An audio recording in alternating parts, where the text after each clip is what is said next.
Les carcinomes spénocellulaires ou épidermoïdes sont des tumeurs cutanées fréquentes, beaucoup plus agressives que les carcinomes basocellulaires, susceptibles de donner des extensions ganglionnaires, voire à distance plus rarement.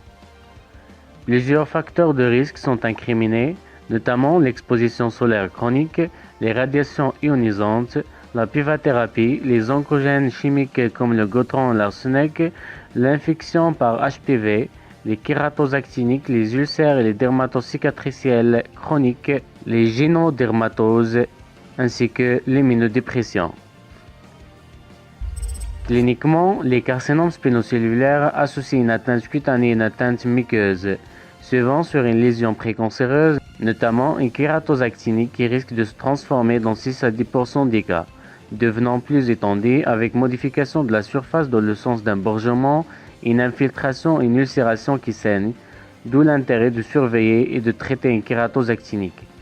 Généralement, les carcinomes spénocellulaires touchent la tête et le cou, mais ils peuvent toucher le tronc et d'autres localisations variables. On leur distingue deux aspects.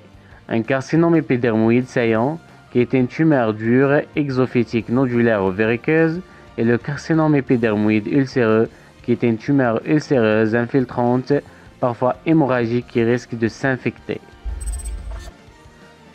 Sur le plan paraclinique, une biopsie s'impose et on fait une étude histologique qui montre la présence de l'œderme de larges travées de cellules épithéliales éosinophiles surroulant un globe corné kératinisé avec des atypies cellulaires, surtout dans les stades tardifs, l'étude étant très difficile au stade précoce. Pour les formes cliniques, il y en a plusieurs. Les carcinomes spénocellulaires verruqueux avec un aspect exophytique en chou-fleur, les carcinomes spénocellulaires muqueux avec leurs différentes localisations labiales, vulvaires, péniennes et scrotales, et d'autres formes inhabituelles, notamment les carcinomes périinguinaux et le carcinome à type d'intertrigo.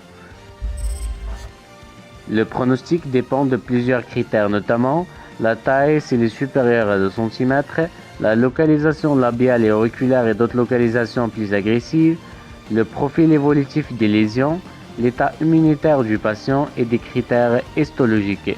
Mais généralement, les carcinomes spénocellulaires restent de bons pronostics à condition d'un diagnostic précoce et une prise en charge adéquate.